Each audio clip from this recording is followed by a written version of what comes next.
तो चलिए हम लोग शुरू करते हैं। ठीक है, तो कह रहा है कि एक गांव की जनसंख्या 8,000 है। ठीक है, तो यदि पुरुषों की संख्या में 6% की वृद्धि व महिलाओं की संख्या में 10% की वृद्धि होने पर गांव की जनसंख्या 8,600 हो जाती है, तो गांव में महिलाओं की संख्या ज्ञात करिए। ठीक है, तो कह रहा है कि गांव में महिलाएं कितनी थी।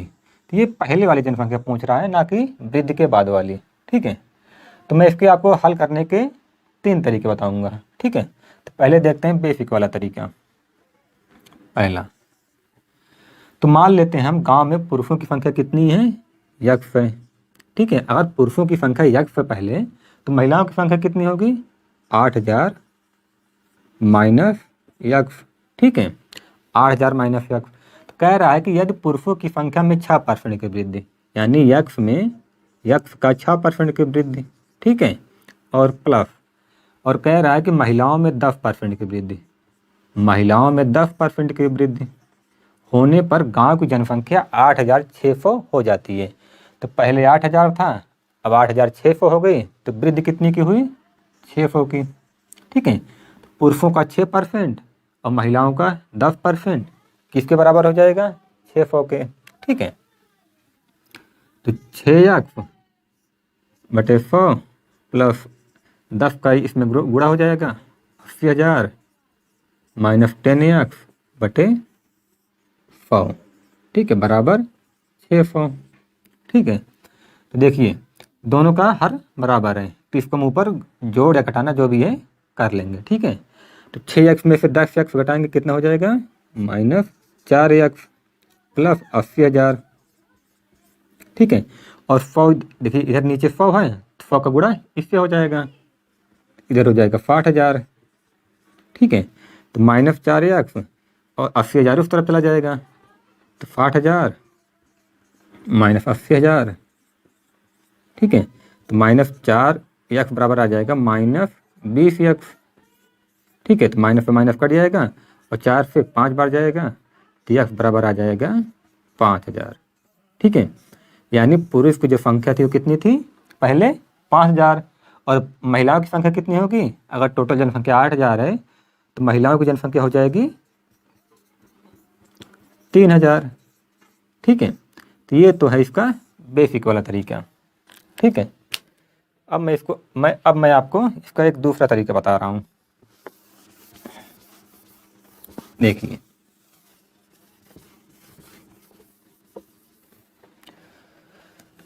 देखिए, मेल में तो होती है वृद्धि कितनी की, 6% की, और फीमेल में कितनी होती है, 10% की। ठीक है, और वैसे देखिए वैसे तो 600 की वृद्धि हो रही है। ठीक है, तो हम लोग इसमें इन दोनों वैल्यू को बराबर कर देंगे, चाहे 6 को भी आप 10 मान लीजिए या इस 10 को 6 मान लीजिए। ठीक है, थोड़ा सा समझने का प्रयास करिए। देखिए हम लोग यहाँ अगर 6 को भी 10 मान लेंगे तो थोड़ी वैल्यू जो है काटने में आसान हो जाएगी। ठीक है, तो हम लोग मान लेते हैं मेल में 6% की वृद्धि ना होकर कितनी वृद्धि हो रही है, 10% की। ठीक है, मेल में 6% की वृद्धि ना होकर 10% की वृद्धि हम लोग मान ले रहे हैं। ठीक है, 4% बढ़ा दे रहे हैं। तो ये देखिए फीमेल में भी 10% और अब मेल में भी 10% हो गया, और जनसंख्या कितनी है टोटल, 8,000। ठीक है, 8,000 है, तो अगर दोनों की 10% की वृद्धि हो जा रही है तो इसका मतलब है टोटल 8,000 में 10% की वृद्धि हो रही है, तो 8,000 का हम लोग 10% निकाल लेते हैं, तो कितना आ जा रहा है, 800। ठीक है, यानी अगर मेल में भी 10% की वृद्धि हो तो जनसंख्या में कितने की वृद्धि हो रही है, कितने की वृद्धि हो रही है, 800 की, और वैसे कितने की वृद्धि हो रही थी, 600 की। ठीक है, अगर जब मेल में 6% की वृद्धि हो रही थी और फीमेल में 10% की, तब जनसंख्या 600 बढ़ रही थी। लेकिन अगर हमने मेल को भी 10% माना और फीमेल को भी 10%, तब कितनी की वृद्धि हुई, 800 की। तो अब ये जो वृद्धि हो रही है ये कितना ज़्यादा हो रहा है, देखिए पहले 600 अब 800, तो कितने की हो रही है, 200। ये जो 200 का अंतर आ रहा है क्यों आ रहा है, क्योंकि हमने 6 को 10 माना था। ठीक है, हमने 6 को 10 माना था, तो इसलिए 600 के स्थान पर 800 हो गया। ठीक है, 200 की वृद्धि हो गई, तो यानी यहाँ पर तो अंतर 200 का है, और यहाँ पर अंतर कितने का है, 4% का, ठीक है, यहाँ पर 4% का अंतर है। तो ये 200 किसके बराबर है, ये 200 बराबर है 4% के, और हमें वैल्यू लानी है 100% की, ठीक है। तो 4 पंचे 20, आ गया 5000, ठीक है। यानी जो पुरुष था वो 5000 था, तो महिला 3000 हो जाएगा, ठीक है। या आप इसको अगर इसको भी अब यहाँ पर देखिए मेल फीमेल, ठीक है। अगर आपको एक बार समझ में ना आया हो तो आप दोबारा से इसको पीछे जाकर देखिए, समझ में आ जाएगा, ठीक है। मैं यहाँ पर आपको देखिए, अब यहाँ पर मैं आपको ये बता रहा हूँ कि अगर हम इसको फीमेल को भी 6% मान लेते हैं, ठीक है, फीमेल को भी 6% मान लेते हैं, ठीक है। देखिए अगर हम फीमेल को भी 6% मान ले रहे हैं तो मेल में भी 6%, फीमेल में भी 6%, यानी 8000 में कितने की वृद्धि होगी, 6% की। तो 8000 का 6% निकालेंगे तो कितना आ जाएगा, 648, यानी 480, ठीक है। यानी अगर हम दोनों को 6% मान लेते हैं तो तब कितनी वृद्धि हो रही है जनसंख्या में, 480 की। अब देखिए जनसंख्या में कितने का डिफरेंस आ रहा है, कितने का डिफरेंस आ रहा है, 120 का, ठीक है, 120 का डिफरेंस आ रहा है। क्यों आ रहा है, क्योंकि हमने 10 को 6 माना था, ठीक है, हमने 10 को 6 माना था। तो यहाँ पर कितने का अंतर आ रहा है, यहाँ भी 4% का अंतर आ रहा है, ठीक है। और यहाँ पर 120 का अंतर आ रहा है, पहले 600 हो रहा था, अब 480, यानी 120 किसके बराबर है, 10 को 6 माना था, तो यानी 4% के बराबर है, और हमें वैल्यू लानी है 100 की। तो 4 3 12, यानी 3000, ठीक है। तो यानी महिलाओं की संख्या 3000 है। तो ध्यान में रखना, हम जिस चीज़ को चेंज करेंगे यहाँ पर वैल्यू उसी की आएगी, ठीक है। यहाँ हमने मेल में चेंज किया था, तो इसलिए जो वैल्यू आई थी डायरेक्ट वो मेल की आई थी, और यहाँ हमने फीमेल का चेंज किया तो किसकी वैल्यू आई, डायरेक्ट फीमेल की, ठीक है। और इसको आप एलिगेशन के माध्यम से भी लगा सकते हैं, ठीक है। देखिए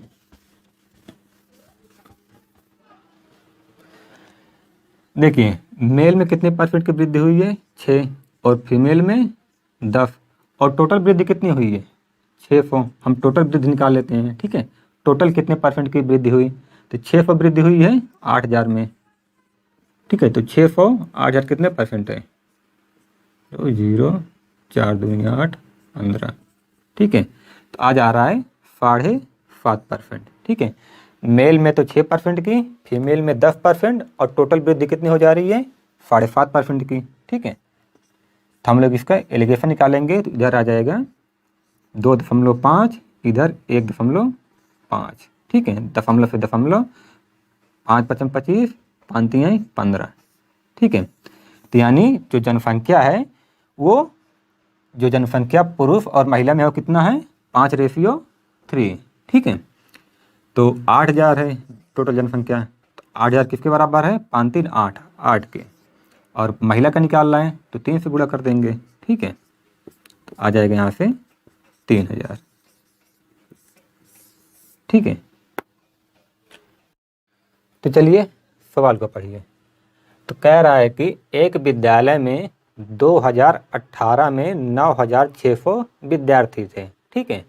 तो 2018 में कितने विद्यार्थी थे, 9600, ठीक है। तो कह रहा है कि यदि लड़कों की संख्या में 8% की वृद्धि और लड़कियों की संख्या में 5% की वृद्धि होने पर 2019 में 10,272 विद्यार्थी हो जाते हैं, तो 2019 में विद्यालय में लड़कियों की संख्या ज्ञात करो, ठीक है। अब की बार यहाँ पर ये नहीं कह रहा है कि सिर्फ लड़कियों की संख्या ज्ञात करो, ठीक है। तो यहाँ पर कह रहा है कि 2019 में, यानी वृद्धि के बाद लड़कियों की संख्या क्या हो गई, ठीक है। तो हम जो पहले वैल्यू निकालेंगे वो तो आएगा पहले वाली संख्या, ठीक है। चलिए ये बताइए बॉयज में कितने % की वृद्धि हुई, 8% की, ठीक है। और गर्ल्स में कितने की, 5% की, ठीक है।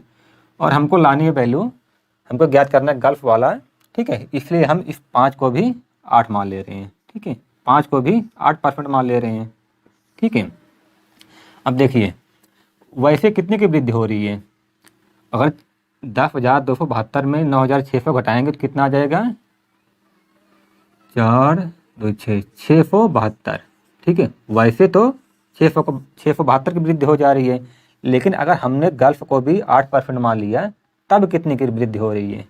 तो चलिए निकाल लेते हैं हम लोग 9,600 का 8%। ठीक है, 8 छंग 48, 8 9 72 4 76। ठीक है, यानी जब ये 5% की वृद्धि हो रही थी और इसमें 8% की, तब वृद्धि हुई 672 की। लेकिन हमने गल्फ को भी अगर 8% मान लिया, दोनों को 8% मान लिया, तो 9,600 में 8% की वृद्धि की, तो अब कितने की वृद्धि हो जा रही है? 768 की। तो कितने का डिफरेंस आ रहा है? 672, यानी 69, यानी 96 का अंतर आ रहा है। ठीक है, 96 का अंतर आ रहा है। और ये 96 का अंतर क्यों आ रहा है? क्योंकि हमने 5 को 8 मान लिया था। ठीक है, यानी हमने 3% बढ़ा लिया था। तो ये 96 किसकी वैल्यू है? 3 की, और हमें ज्ञात करना है 100 की। तो 3 त्रिका 9, 3 दूनी 6, 3200। ठीक है, हमने यहाँ पर जो चेंजेस किया वो गल्फ में किया, इसलिए डायरेक्ट उसका मान आ गया। ठीक है, तो मैंने पहले बताया था कि यहाँ पर जो मान आता है वो जो वृद्धि से पहले वाली जनसंख्या होती है उसका मान आता है। ठीक है, ये जो 3200 है ना, तो ये 2018 में लड़कियों की संख्या थी, लेकिन कह रहा है कि 2019 में, ठीक है, 2019 में यानी वृद्धि के बाद लड़कियों की संख्या कितनी हो गई? अगर पहले 3200 था तो लड़कियों की संख्या में कितनी वृद्धि हुई? 5% की। ठीक है, तो आप चाहे आप इसको सीधा 105 कर दीजिए या 3200 का 5% निकाल कर इसमें जोड़ दीजिए। ठीक है, तो 3200 का 5% कितना होगा? 5 दूना 10, 5 3 15, 1 16। ठीक है, यानी 160 की वृद्धि हो गई। तो पहले 3200 था, इसमें 160 की वृद्धि हुई, तो कितना आ गया है? 3360। ठीक है, तो ये हमारा उत्तर हो जाएगा। ठीक है, उम्मीद है आप लोग को अब ये वाला तरीका याद हो गया होगा। ठीक है, चलिए हम लोग देखते हैं अगला वाला सवाल। ठीक है, बहुत आसान सवाल है। ठीक है, तो कह रहा है कि एक कार्यालय में 40% कर्मचारी महिला हैं। ठीक है, और 70% महिला व 50% पुरुष कर्मचारी शादीशुदा हैं। तो अविवाहित कर्मचारियों का प्रतिशत ज्ञात कीजिए। ठीक है, तो जैसा जैसा ये कह रहा है बस वैसे वैसे करते जाइए। इसने वैल्यू परसेंट में पूछा है, तो अगर हम लोग यक्स मान के लगाएंगे तो उससे कैलकुलेशन काफ़ी डिफिकल्ट हो जाएगी। ठीक है, तो हम मान लेते हैं कि कार्यालय में 100 कर्मचारी थे। ठीक है, कार्यालय में 100 कर्मचारी थे। ठीक है, क्योंकि लाना है हमको परसेंट में, तो कह रहा है कि 40% कर्मचारी महिला हैं। तो 100 में अगर 40 महिला हैं तो पुरुष कितने हो जाएंगे? ठीक है, 40 अगर महिला हैं तो पुरुष कितने हो जाएंगे? 60। अब फिर कह रहा है कि 70% महिला व 50% पुरुष कर्मचारी शादीशुदा हैं। ठीक है, यानी 40 का 70% महिला शादीशुदा है।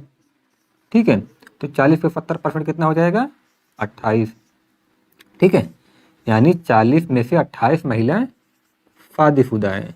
ठीक है, और कह रहा है कि 50% पुरुष कर्मचारी शादीशुदा हैं, यानी 60 का 50% जो पुरुष है वो शादीशुदा है। तो 60 का 50% कितना होगा? 30। यानी 60 पुरुषों में 30 पुरुष शादीशुदा हैं। तो ये बताइए कितने पुरुष शादीशुदा नहीं है? अगर 60 में 30 शादीशुदा हैं तो 30 शादीशुदा नहीं है। ठीक है, 30 शादीशुदा नहीं है। और महिलाओं में अगर 40 में 28 शादीशुदा हैं तो कितने लोग शादीशुदा नहीं है? कितनी महिला? 12 महिला। 12 महिला शादीशुदा नहीं हैं। तो यही पूछ रहा है कि कितने प्रतिशत, यानी अविवाहित कर्मचारियों का प्रतिशत ज्ञात कीजिए। तो 12 इसमें से और 30 इसमें से, इतने लोगों ने शादी नहीं की है, यानी 30 + 12 यानी 42। ठीक है, तो 42 का हमको निकालना है 100 से। तो यहाँ पर हमने 100 माना है। ठीक है, तो अगर 100 माना है तो हमारा डायरेक्ट यही उत्तर हो जाएगा। ठीक है, हमको आगे कुछ करने की ज़रूरत नहीं पड़ेगी, क्योंकि आप परसेंट निकालेंगे तो हम लोगों ने माना है 100 कर्मचारी, तो 42 100 का कितना परसेंट होगा, तो डायरेक्ट 42 ही आ जाएगा। ठीक है, तो इसलिए परसेंट में 100 मानने से ना जो वैल्यू आती है उसको हम लोग 100 से तुलना करेंगे तो वही मान आता है। ठीक है, तो इससे थोड़ा कैलकुलेशन आसान हो जाती है। इसलिए कभी भी अगर लास्ट में वैल्यू 100% में पूछा है तो 100 मानना अच्छा रहता है। तो चलिए अगला सवाल देखते हैं हम लोग। तो कह रहा है कि किसी शहर में 40% लोग निरक्षर हैं, ठीक है, और 60% लोग निर्धन हैं, और समृद्ध लोगों में 10% निरक्षर हैं, तो निरक्षर निर्धन लोगों का प्रतिशत बताइए। ठीक है, आसान सवाल है, बस जैसा ये कहता जा रहा है वैसा करते जाइए। तो अगर शहर में जनसंख्या 100 है या 100% है, तो कह रहा है कि 40% लोग निरक्षर हैं। निरक्षर कितने हैं, 40%, यानी 40 लोग। तो साक्षर कितने हो जाएंगे, साक्षर 60 हो जाएंगे। ठीक है, अब आगे कह रहा है कि 60% लोग निर्धन हैं, यानी 100 में 60% क्या हैं, निर्धन हैं। तो धनी या समृद्ध, धनी या समृद्ध कितने लोग हो जाएंगे, 40 लोग। ठीक है, धनी या समृद्ध कितने लोग हो जाएंगे, 40 लोग। अगर 60% निरक्षर हैं तो 40%, 60% निर्धन है तो 40% धनी हो जाएंगे। तो आगे कह रहा है कि समृद्ध लोगों में 10% निरक्षर हैं, यानी जो 40 लोग हैं, 40%, इनमें 10% निरक्षर हैं। तो 40 पे 10% कितना हो जाएगा, 4 हो जाएगा। ठीक है, यानी धनी में 4 लोग जो हैं वो निरक्षर हैं। तो साक्षर कितने हो जाएंगे, 36। ठीक है, 4 लोग निरक्षर हैं। ठीक है, 4% लोग निरक्षर हैं। कह रहा है कि निरक्षर निर्धन लोगों का प्रतिशत बताइए। ठीक है, जो निरक्षर भी हो और निर्धन भी हो। तो इधर देखिए, यहाँ पर जो 40% लोग हैं निरक्षर हैं, इनमें कुछ धनी भी हैं और कुछ निर्धन हैं। लेकिन कह रहा है यहाँ पर कि जो 4% निरक्षर लोग हैं ये धनी हैं। तो यहाँ पर देख लीजिए क्या हो जाएगा, यानी 40 में से 4% जो लोग हैं, 4 लोग हैं वो क्या हैं, निरक्षर भी हैं और प्लस धनी भी हैं। ठीक है, अगर 4 लोग को इसमें से निकाल दिए तो कितने लोग बचे, 36। यानी जो 36 बचे वो लोग क्या हैं, निरक्षर तो हैं लेकिन निर्धन भी हैं। ठीक है, हमने यहाँ पर सीधा 100 माना था, इसलिए यही हमारा ये 36 वाला उत्तर सही हो जाएगा। ठीक है, 36%। ठीक है, तो यानी कह रहा है कि धनी में 4% लोग जो हैं वो, मतलब 4 लोग निरक्षर हैं। तो ये जो निरक्षर हैं वो इसी में काउंट होंगे ना, ये जो निरक्षर हैं इसी में काउंट होंगे, और निरक्षर तो हैं लेकिन वो धनी भी हैं। तो कह रहा है कि जो निरक्षर हो और निर्धन हो, अगर 4 लोग इसमें से निरक्षर हैं और धनी हैं तो जो 36 लोग बचे वो निरक्षर हैं और निर्धन हैं। ठीक है,